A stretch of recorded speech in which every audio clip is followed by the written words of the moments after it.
준혁아, 목이 쉬어서 소리도 제대로 나오지 않았어요. 준혁아, 빗물이 얼굴을 타고 흘러내렸습니다. 차가운 빗줄기가 온몸을 적셔도 아들은 뒤돌아보지 않았어요. 엄마, 이제 진짜 답이 없어요.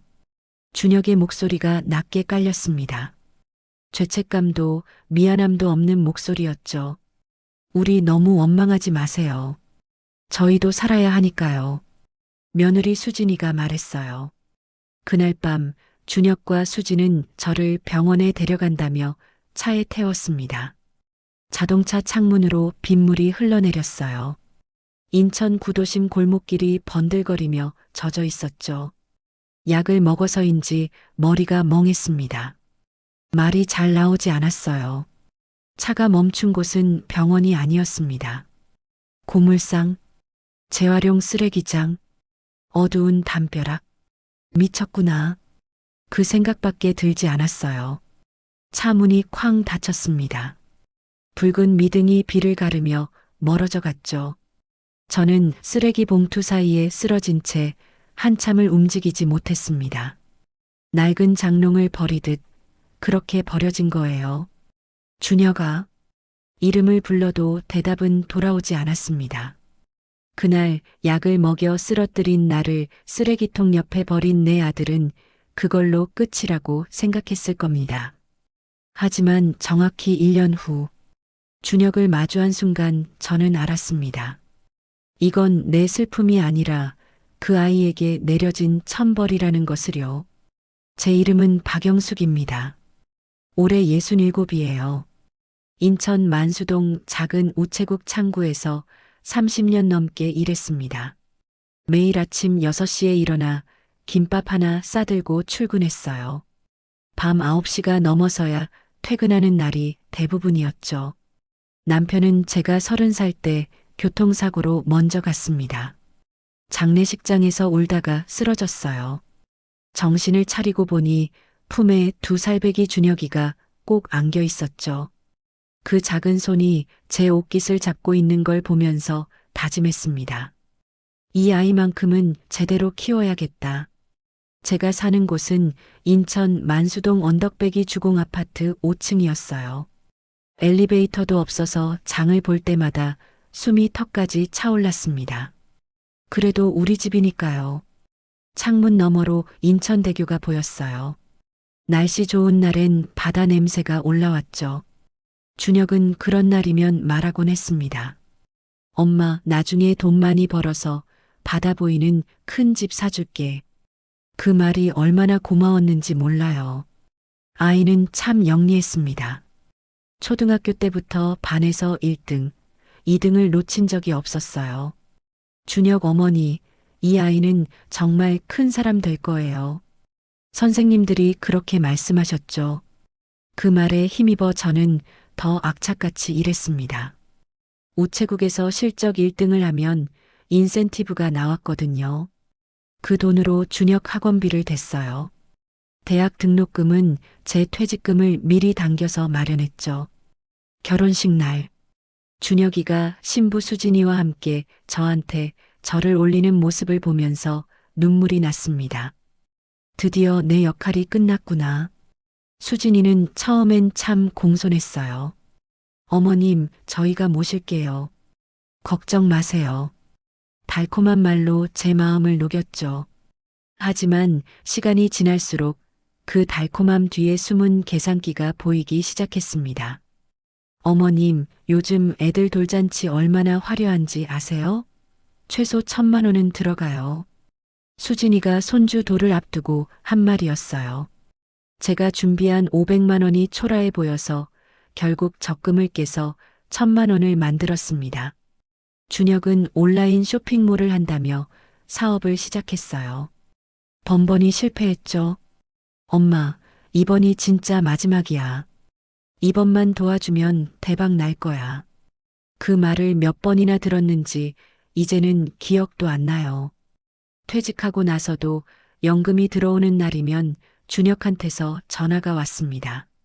마치 통장 잔고를 훤히 들여다보는 것처럼 정확한 타이밍이었죠.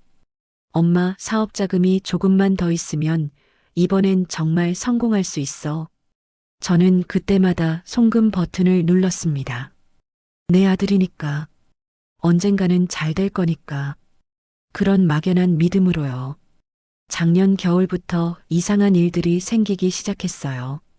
동네 마트에서 카드를 긁는데 한도 초과라는 말을 들었습니다. 분명히 이번 달엔 많이 쓰지 않았는데 말이죠. 집에 와서 통장을 확인했어요. 제가 모르는 인출 내역들이 줄줄이 찍혀 있었습니다. 준혁에게 물어봤어요. 준혁아, 이거 내가 뽑은 거야? 엄마가 깜빡하고 돈 뽑은 거 아니야? 요즘 자꾸 깜빡하잖아. 되려 제게 핀잔을 주더군요. 그때부터였습니다. 어머님, 병원 한번 가보셔야 할 것 같아요. 치매 검사해봐요. 수진이가 자꾸 그렇게 말하기 시작했어요. 처음엔 그냥 걱정해주는 줄 알았습니다. 하지만 돌이켜보니 그게 시작이었어요. 제 인생을 송두리째 빼앗으려는 그들의 첫 번째 발걸음이었죠. 이상한 일들이 계속됐습니다. 아침에 분명 탁자 위에 올려둔 안경이 냉장고 안에서 발견됐어요. 베란다에 둔 열쇠가 싱크대 서랍에서 나왔죠. 처음엔 제가 정말 깜빡한 건가 싶어서 메모를 하기 시작했습니다. 오전 9시 30분 열쇠를 현관 신발장 위에 둠. 오후 2시 안경을 거실 탁자에 둠. 그런데 저녁이 되면 물건들이 엉뚱한 곳에서 발견됐어요. 준혁이 퇴근 후 들렀을 때였습니다. 엄마, 가스 불 켜놓고 나갔어. 위험해서 내가 껐어. 분명 제가 외출 전에 2번이나 확인한 가스레인지였는데 파란 불꽃이 활활 타고 있었다더군요. 수진이도 거들었습니다. 어머님, 제가 낮에 들렀는데 현관문이 열려 있었어요. 다행히 도둑은 안 들었지만요. 저는 억울했지만 반박할 수가 없었어요. 혹시 정말 제가 깜빡한 건지 확신이 서지 않았거든요. 동네 사람들 시선이 달라지기 시작했습니다. 영숙 씨, 요즘 좀 힘드시죠? 며느리가 많이 걱정하시던데. 옆집에 사는 박 여사가 계단을 오르며 말했어요. 경로당에서도 수군거림이 들렸죠. 박 여사 치매 왔다며? 며느리가 고생이 많네. 제가 지나가면 대화가 뚝 끊겼습니다. 가엾다는 눈빛들이 따라왔어요. 병원을 3군데나 돌았습니다. 첫 번째 병원은 정상 범주, 두 번째는 경미한 건망증, 세 번째는 경도인지장애 의심이라는 진단이 나왔죠. 수진이는 가장 나쁜 결과만 크게 부풀렸습니다. 어머님, 경도인지장애가 치매 전 단계래요. 지금부터 관리 안 하면 급속도로 나빠진대요. 준혁도 맞장구를 쳤죠. 엄마, 이제 혼자 사는 거 진짜 걱정돼. 우리가 자주 못 오는데 사고라도 나면 어떡해? 그러던 어느 날이었습니다. 통장과 도장을 찾으려고 옷장 서랍을 뒤지고 있었어요. 평소 항상 같은 자리, 속옷 아래 수건으로 감싸둔 곳이었는데 인감이 보이지 않았습니다. 통장은 있는데 도장만 쏙 빠져 있었죠. 온 집안을 뒤졌지만 없었어요. 그때 소름이 쫙 돋았습니다. 이건 내가 잃어버린 게 아니라 누군가 가져간 거구나. 수진이한테 조심스럽게 물었어요. 수진아, 혹시 내 도장 못 봤니? 어머님, 그거 지난주에 저한테 주셨잖아요. 통장 정리하는 거 도와달라고 하시면서요. 저는 그런 적이 없었습니다. 분명히 단 한 번도 인감을 남한테 맡긴 적이 없었어요. 아니야, 나는 준 적 없어. 제가 단호하게 말하자 수진이가 준혁을 쳐다봤습니다. 그 눈빛이 묘했어요. 마치 봐, 내 말이 맞지? 라고 말하는 것 같았죠. 준혁이 한숨을 쉬었습니다. 엄마, 정말 기억 안 나? 수진이가 거짓말할 사람이 아니잖아. 엄마가 요즘 너무 잊어버리는 게 많아서 우리도 무서워. 그 무서워라는 단어가 제 가슴을 찔렀습니다. 내 아들이 나를 무서워한다니. 무서운 존재로 만들려 한다니. 그날 저녁 일기장을 꺼냈어요. 10년 넘게 써온 일기장이었죠. 한 장 한 장 넘기다가 이상한 걸 발견했습니다. 최근 한 달치 일기가 뜯겨나가 있었어요. 제가 쓴 메모며 기록이 모두 사라진 거죠. 그 빈자리를 보며 확신했습니다. 이건 우연이 아니라 계획이구나. 나를 미친 사람으로, 치매 환자로 만들려는 치밀한 계획. 주방에서 물을 마시다가 우연히 들었습니다. 엄마가 자꾸 이상한 소리 하면 어떡해? 준영 목소리였어요. 걱정 마. 은혜의 빛에서 알려준 대로만 하면 돼. 의사들도 가족이 증언하면 믿거든. 수진이가 대답했죠. 근데 그 요양원 비용이 너무 비싼 거 아니야? 어머님 집 팔면 충분해. 인천에서 오래된 아파트도 재건축 들어가면 대박이래. 손이 떨려서 컵을 놓쳤습니다. 와장창 소리에 둘이 거실 밖으로 나왔어요. 어머님 괜찮으세요? 수진이가 다가오며 물었지만 그 걱정하는 표정이 가면처럼 보였습니다. 엄마, 다치지 않았어? 준혁도 물었지만 저는 그 눈을 마주 볼 수가 없었어요. 은혜의빛 공동체. 처음 들어본 이름이었습니다. 인터넷을 찾아보니 영적 치유와 축복을 약속하는 기도원이라고 나왔어요. 대표자 이름은 박성원. 요양원 사업도 한다고 적혀 있었죠. 실버라이프 케어 마이너스 사랑으로 돌보는 실버타운이라는 광고 문구가 눈에 들어왔습니다. 월 이용료가 500만 원. 입소 보증금이 따로 5천만 원이었어요. 침대에 누워 천장을 바라봤습니다. 35년 동안 우체국 창구에서 일하며 모은 돈. 남편 없이 혼자 아들 키우며 아낀 돈. 노후를 위해 남겨둔 마지막 보루인 이 집. 그 모든 게 한순간에 남의 손으로 넘어갈 위기에 처했다는 게 믿기지 않았어요. 하지만 가장 견딜 수 없는 건 따로 있었습니다. 내가 낳고 키운 아들이 나를 버릴 계획을 세웠다는 것. 그 배신감이 제 심장을 천갈래로 찢어 놓았습니다. 며칠 후였습니다. 준혁이 서류 뭉치를 들고 왔어요. 엄마, 이거 좀 서명해줘. 통장 정리하는 거야. 제가 안경을 쓰고 자세히 보려 하자 수진이가 옆에서 재촉했죠. 어머님, 은행 직원이 밖에서 기다려요. 빨리 서명만 하시면 돼요. 하지만 저는 펜을 들지 않았습니다. 천천히 읽어보고 할게. 그 순간 준혁의 표정이 굳어졌어요. 엄마, 우리를 못 믿어? 그 말에 가슴이 철렁했지만 저는 고개를 들었습니다. 못 믿는 게 아니라 내일은 내가 확인하고 싶은 거야. 수진이가 짜증 섞인 한숨을 내쉬었죠. 또 시작이네. 어머님, 저희가 해치려고 하는 거 아니에요. 하지만 제가 끝까지 서명을 거부하자 둘은 서류를 챙겨나갔습니다. 그날 밤 이상한 일이 생겼어요. 평소보다 일찍 잠이 들었는데 새벽 2시쯤 갑자기 정신이 번쩍 들었습니다. 온몸에 힘이 없었어요. 머리가 무거웠죠. 물을 마시려고 일어나려는데 방문이 열리며 수진이가 들어왔습니다. 제가 깨어 있는 걸 보고 깜짝 놀라더군요.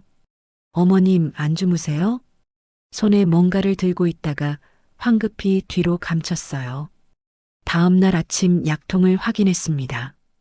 혈압약 옆에 처음 보는 흰색 알약이 몇 개 더 들어 있었어요. 약국에 가서 물어봤어요. 이거 뭔가요? 약사가 알약을 보더니 표정이 굳어졌습니다. 이거 신경안정제랑 수면유도제인데요. 어르신이 드시는 거예요? 아니요. 제가 먹는 건 혈압약뿐인데. 이거 매일 드시면 안 돼요. 노인분들은 특히 조심하셔야 해요. 멍하고 기억력도 떨어져요. 약사의 말에 등골이 서늘했습니다. 그들이 내게 몰래 약을 먹이고 있었구나. 은행에 갔습니다. 제 명의로 된 모든 계좌 거래 내역 좀 주세요. 직원이 출력해준 종이를 보고 깜짝 놀랐어요. 제가 모르는 사이에 정기예금 2개가 해지되어 있었습니다. 1,500만 원이 준혁 계좌로 이체되어 있었죠. 이거 제가 한 게 아닌데요. 제가 항의하자 직원이 당황했습니다. 고객님, 도장이 찍혀 있는데요. 가족분이 데리러 오셨다고 파출소를 찾아갔어요. 우리 아들이 내 도장을 훔쳐서 돈을 빼갔어요. 하지만 경찰의 반응은 시큰둥했습니다. 어머니, 가족 간 금전 문제는 민사예요. 고소하시려면 증거를 가져오셔야 해요. 증거라니, 내가 어떻게 증명한단 말인가요? 내 아들이 도둑이라는 걸.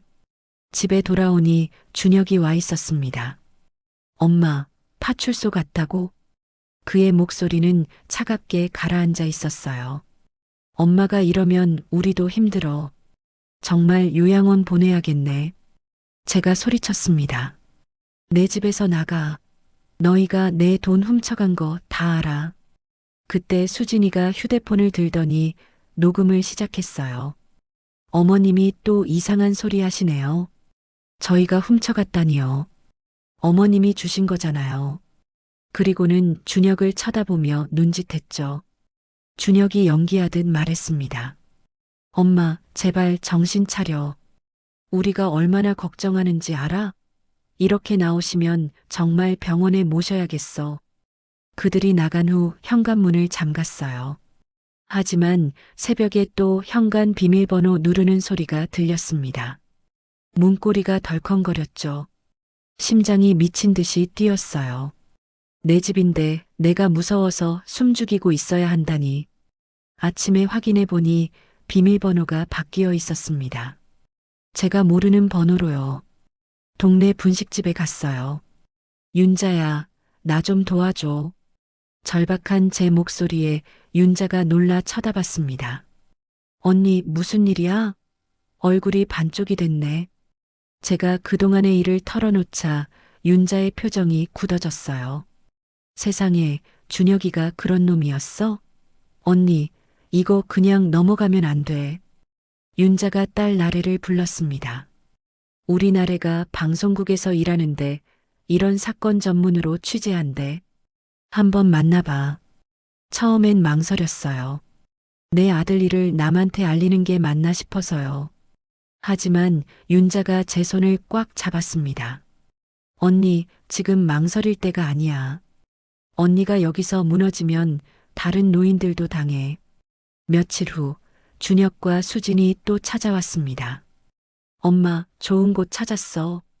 같이 가자. 어디? 은혜잎빛 공동체. 거기 가면 건강도 좋아지고 마음도 평안해진대. 저는 윤자와 나래의 조언대로 따라가기로 했어요. 증거를 모으기 위해서였죠. 은혜잎빛 공동체는 인천 외곽 산속에 있었습니다. 큰 건물 안으로 들어서니 수십 명의 노인들이 앉아 있었어요. 단상에 박성원이라는 사람이 올라갔습니다. 여러분, 오늘도 축복이 가득한 하루입니다. 목소리가 크고 자신감이 넘쳤어요. 가족의 배신으로 고통받으셨죠? 자식들이 알아주지 않아 서러우셨죠? 하지만 여기서는 다릅니다. 노인들이 고개를 끄덕였습니다. 재산을 바치고 이곳에 머무르시면 영원한 축복을 받으실 겁니다. 그때였습니다. 한 젊은이가 벌떡 일어났어요. 거짓말 마세요. 우리 할머니 돈 다 뺏어가고 죽게 내버려뒀잖아요. 경비원들이 달려들어 그를 끌어냈습니다. 저런 사탄의 방해가 있을수록 축복은 더 커집니다. 박성원이 아무 일도 없었다는 듯 설교를 이어갔어요. 하지만 저는 봤습니다. 끌려나가는 그 청년의 절망적인 눈빛을. 바로 내가 준혁에게서 느꼈던 그 배신감과 똑같았어요. 집회가 끝나고 박성원이 저를 따로 불렀습니다. 권사님, 특별 상담을 해드리고 싶네요. 작은 상담실로 안내됐어요. 벽엔 요양원 사진들이 걸려 있었죠. 실버라이프 케어의 홍보 사진들이었습니다. 권사님처럼 연세 있으신 분들은 여기서 편히 쉬시면 됩니다. 한 달에 얼마죠? 제가 물었어요. 기본 500만 원입니다. 하지만 권사님처럼 축복받으신 분은 특별 관리를 해드려야죠. 1000만 원 정도.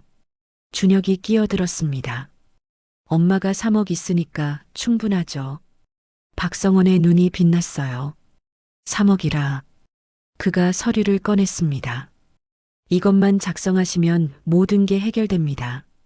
재산 관리도, 요양원 입소도, 영적 구원도요. 제가 펜을 들었다가 멈췄어요. 잠깐 화장실 좀. 복도로 나왔을 때 나래에게 문자가 왔습니다. 이제 시작이에요. 계속하세요. 작은 카메라를 든 취재진이 건물 밖에 대기 중이라는 신호였죠. 저는 심호흡을 하고 다시 들어갔습니다. 서명하기 전에 하나만 물어볼게요. 제가 말했어요. 혹시 여기 계신 어르신들 다 살아계신 거 맞나요? 그 순간 상담실이 조용해졌습니다. 박성원의 표정이 굳어졌죠. 무슨 말씀이신지? 돌아가신 분들 이름으로 계속 돈을 받는다고. 제 말이 끝나기도 전에 준혁이 벌떡 일어났어요. 엄마, 또 이상한 소리. 빨리 입소시켜야겠어요. 박성원이 손을 들었습니다. 권사님이 혼란스러우신가 봅니다. 강제로라도 도와드려야겠네요. 그가 전화기를 들었어요. 특별 차량 준비해. 한 분 긴급 이송이야. 바로 그 순간이었습니다. 하지만 그들은 저를 그곳에 두지 않았어요. 그날 밤 준혁과 수지는 저를 차에 태웠습니다. 병원 가자, 엄마. 검사 한 번만 더 받으면 돼. 저는 발버둥 쳤지만 소용없었어요. 도와주세요. 살려주세요. 소리쳤지만 지나가는 사람들은 그저 쳐다보기만 했죠. 수진이가 그들에게 말했습니다. 시어머님이 치매가 심하셔서요. 병원 모시고 가는 중이에요. 사람들은 고개를 끄덕이며 지나갔습니다. 차는 병원이 아닌 곳으로 향했어요. 비가 추적추적 내리기 시작했습니다. 창밖은 점점 어두워졌죠. 준혁아, 어디 가는 거야? 제 물음에 아무도 대답하지 않았습니다. 차가 멈춘 곳, 우리 동네 고물상 뒤편, 재활용 쓰레기장 옆이었어요. 여기서 내려요. 수진이의 차가운 목소리가 빗소리에 섞였습니다. 저는 차 문을 잡고 버텼지만 준혁이 제 손가락을 하나씩 떼어냈어요. 비에 젖은 바닥에 넘어졌습니다. 무릎에서 피가 났어요. 엄마, 미안해. 하지만 우리도 살아야 해. 준혁의 마지막 말이었습니다. 차가 떠났습니다. 저는 쓰레기 봉투들 사이에 쓰러진 채 빗물과 눈물을 함께 삼켰어요. 썩은 음식물 냄새와 젖은 종이 냄새가 코를 찔렀죠. 그때 깨달았습니다. 나는 정말로 버려졌구나. 쓰레기처럼 내 아들 손에 의해.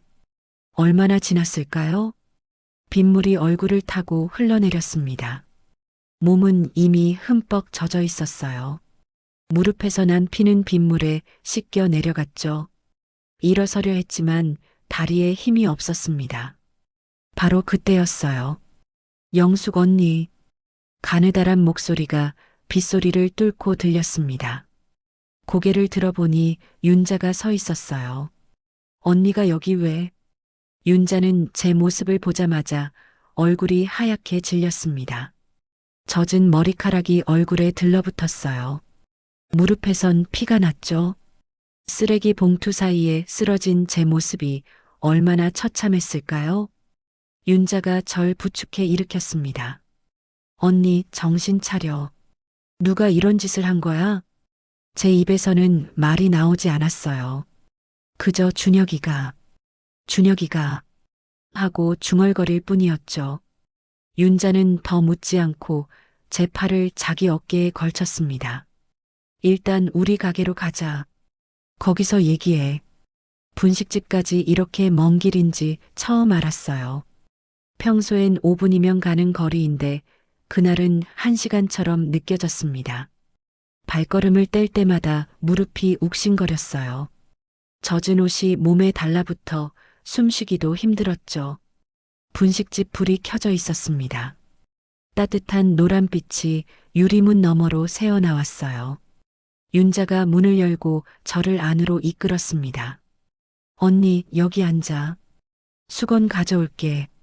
플라스틱 의자에 앉자마자 눈물이 터졌어요. 참고 참았던 것들이 한꺼번에 쏟아져 나왔습니다. 윤자는 말없이 제 옆에 앉았어요. 마른 수건으로 제 머리를 닦아주었습니다.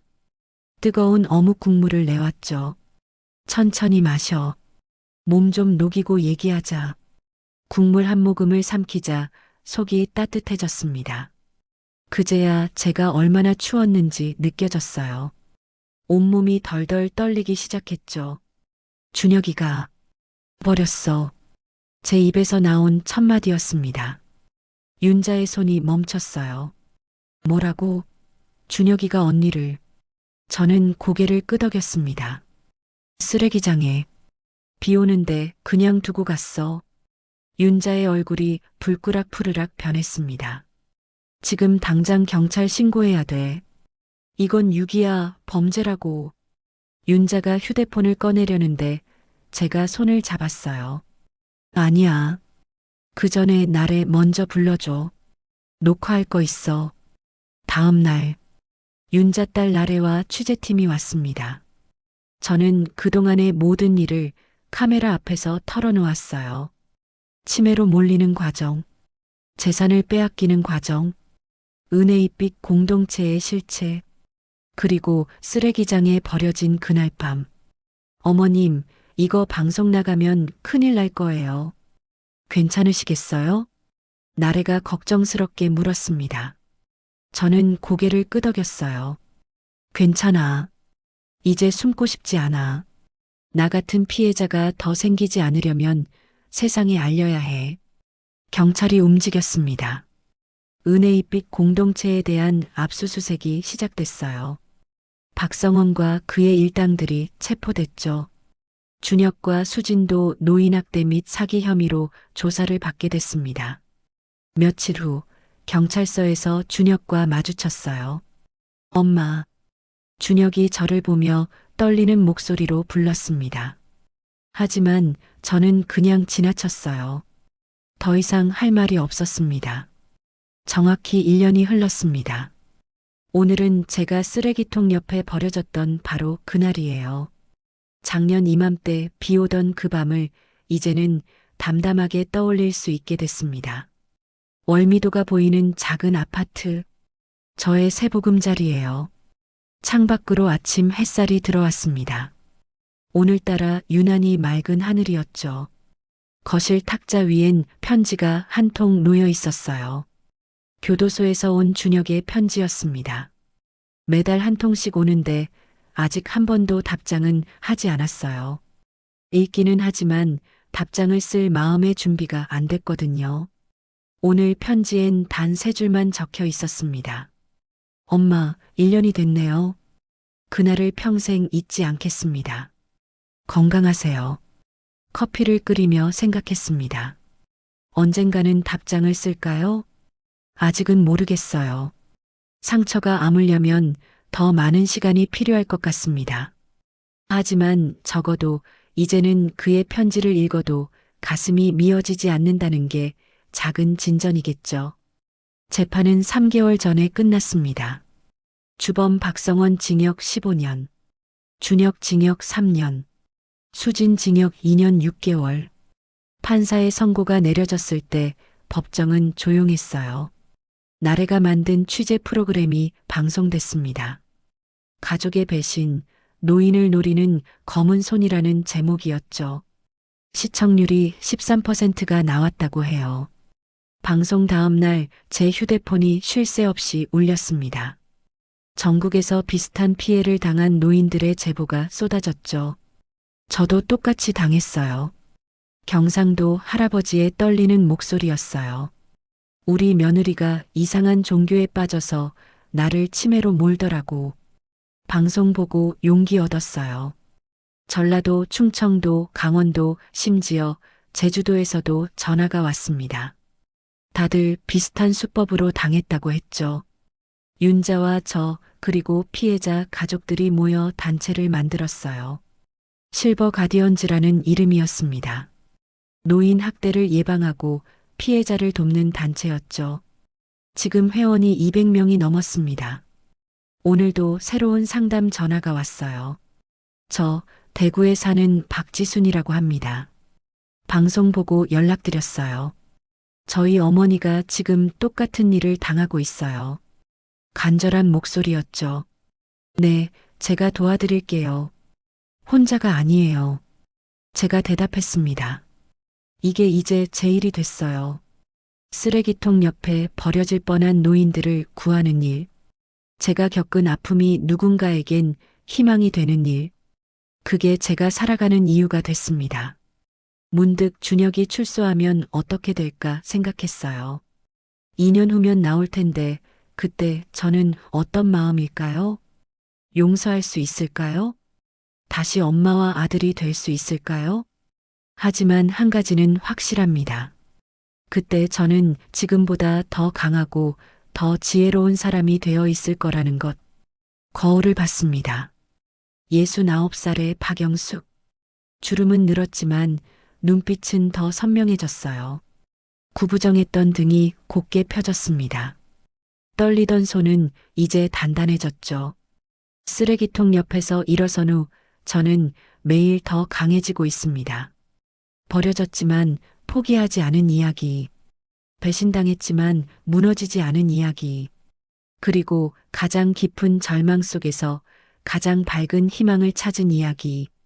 누군가 제게 묻는다면 이렇게 답하고 싶어요. 천벌은 하늘이 내리는 게 아니에요. 우리가 용기를 내어 맞서 싸울 때 그게 진짜 천벌이 됩니다. 앞으로도 저는 계속 싸울 겁니다. 나를 위해, 그리고 또 다른 나들을 위해. 오늘 세월서랍은 여기까지입니다. 세월서랍에서 꺼낼 다음 영상을 위해 구독과 좋아요로 힘이 되어주세요. 시청해주셔서 감사합니다.